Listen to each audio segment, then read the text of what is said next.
成績嚟嘅。因為其實咧就香港隊之前都曾經試過兩屆咧喺呢個外圍賽度出到線啦，去到呢、個最終個決賽周嗰度咧就係、比賽嘅。今場波執法球證咧就嚟自印度嘅巴查嘅。咁開波咧就香港隊咧中場附近咧有個罰球嘅。咁啊艾利奧就搭住法圖斯啦嚇呢一隊，咁啊上一場咧已經係兩個合作過㗎啦。一個波踢過嚟左手邊嘅高凡，咁啊高凡其實就一個好快速嘅球員嚟嘅。咁啊上一場咧嘅對住中國台北咧，其實有個好多咧喺邊度嘅突破機會。咁啊見到咧就羅拔圖可能就會串演呢個左閘話，咁啊將咧就傻方啦梁振邦就拱翻上中場嘅。因為羅拔圖其實佢都打過後衞啦，都可以適應到呢一啲唔同嘅位置嘅。咁啊今場波可能都知道咧對方嘅右翼啊，呢個咧隨咗佢好快嘅，好快同埋嗰個突破能力好強嘅。咁所以咧刻意咧就用呢個羅拔圖咧收落去就可能應付你住呢個對方嘅右翼呢個隨喐嘅。冇錯，咁啊暫時見到15號嘅金哲範咧，應該就會踢過左閘位啦。咁啊6號嘅姜國哲咧就由之前嘅左閘咧就踢翻去咗個中堅位置。咁啊呢個長波斬翻上嚟，咁啊危險啦！呢個嘅禁區邊嘅區域咧，咁啊球證就認為艾利奧咧就喺後邊有少少拱一拱啊鄭日冠嘅。咁啊吹咗個罰球，咁啊呢個位置就相當之危險，因為正就係上場阿朴光龍咧就喺相近嘅位置咧就射入嗰一球嘅。係啊，佢差唔多同一位置咁滯嘅，嗰球波就可能係出少少啦，再啊。咁啊，同埋嗰個位係比較大啲，呢、個位就係相對嚟講係比較偏咗咧，去左手邊多少少嘅。不過咧，途程就都幾近啊，可以話係啱禁區對出少少嘅啫。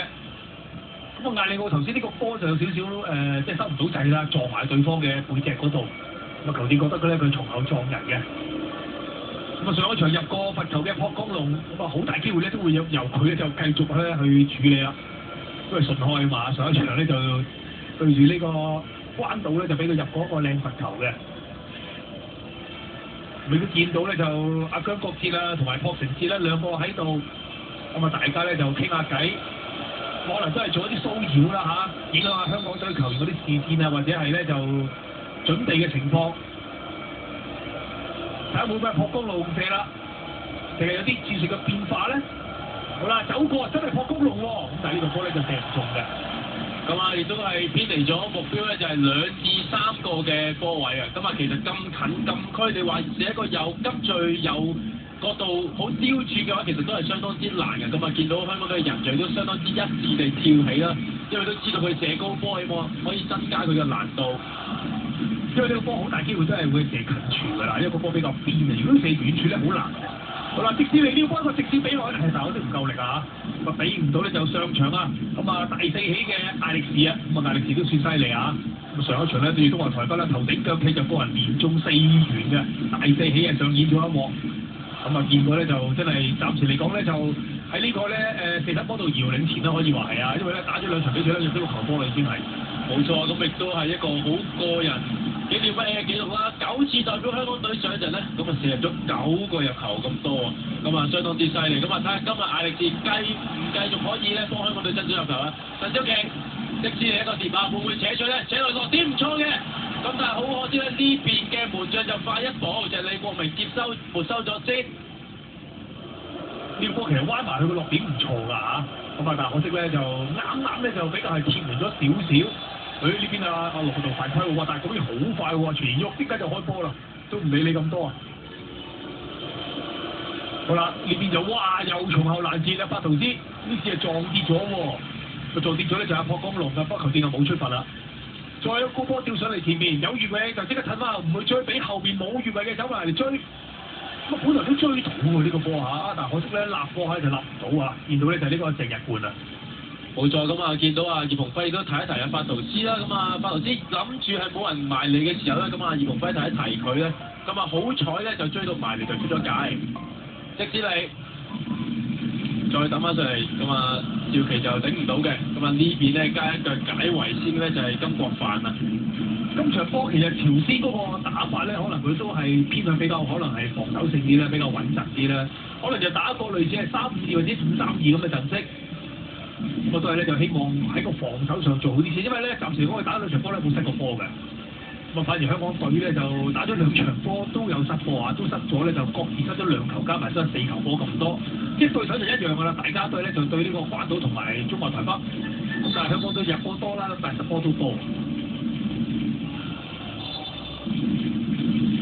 呢個波抌入嚟嘅時候，似乎就未入界㗎，未入球場嘅。所以咧就即使你會再抌佢呢個界外球，不過就後啲嘅應該要。